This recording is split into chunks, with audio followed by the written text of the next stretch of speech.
ये कहानी एक छोटे से गांव की है जो पहाड़ियों के बीच एकांत में बसा था। इस गांव के बाहरी किनारे पर एक पुराना जीर्ण शीर्ण हवेली थी।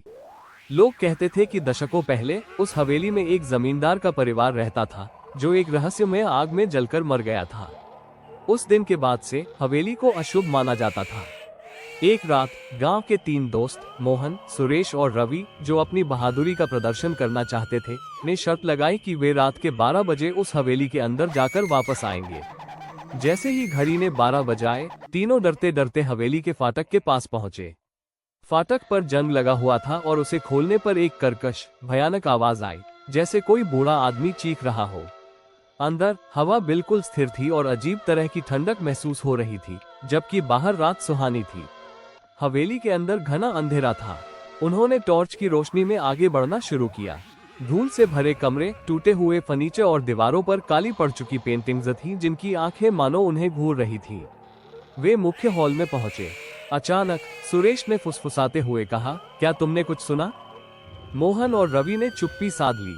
उन्हें दबे पांव चलने की आवाज सुनाई दी, ठक ठक ठक, जैसे कोई लकड़ी के जूते पहने हुए फर्श पर चल रहा हो। आवाज धीरे धीरे उनके करीब आ रही थी, लेकिन उन्हें कुछ भी दिखाई नहीं दे रहा था। तीनों दोस्त एक दूसरे से चिपक गए। आवाज उनके बिल्कुल पास आकर रुक गई। टॉर्च की रोशनी में उन्होंने फर्श पर देखा। वहां किसी के पैर के निशान थे जो ताजी कीचड़ से बने थे, जबकि पूरा हॉल सूखा और धूल भरा था। अचानक रवि की टॉर्च की बैटरी खत्म हो गई और हॉल में और गहरा अंधेरा छा गया। ठीक उसी पल मोहन को अपने कंधे पर किसी ठंडी उंगलियों का स्पर्श महसूस हुआ। उसने चीखते हुए टॉर्च ऊपर की ओर घुमाई। रोशनी छत पर पड़ी। उन्होंने देखा कि एक आकृति उल्टी इन्वर्टेड छत से चिपकी हुई थी। उसके बाल फर्श तक लटक रहे थे। उसके चेहरे पर जले हुए मांस के निशान थे और उसकी वे आंखें खून की तरह लाल थी और उनमें कोई पुतली नहीं थी।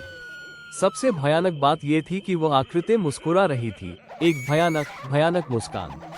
उस आकृति का सिर धीरे से नीचे की ओर झुक गया और उसने एक ऐसी आवाज में फुसफुसाया जो सदियों पुरानी लगती थी, तुम यहाँ क्यों आए? अब तुम मेरे हो। अगले ही पल उस आकृति ने जोर से चीख मारी और छत से जमीन पर कूद पड़ी। मोहन, सुरेश और रवि ने कभी पीछे मुड़कर नहीं देखा। वे तीनों चीखते हुए अंधेरे में भागे और हवेली से बाहर निकलकर गांव की ओर तब तक भागते रहे जब तक वे हांफने न लगे। कहा जाता है कि उस रात के बाद तीनों दोस्त बदल गए थे। वे हमेशा डरे सहमे रहते थे और उनकी आंखों में उस उल्टी आकृति की भयानक लाल आंखें हमेशा दिखाई देती थीं। और कभी कभी गांव के लोग अब भी रात के सन्नाटे में हवेली की दिशा से आती हुई लकड़ी के जूतों के ठक ठक ठक की आवाज सुनते हैं।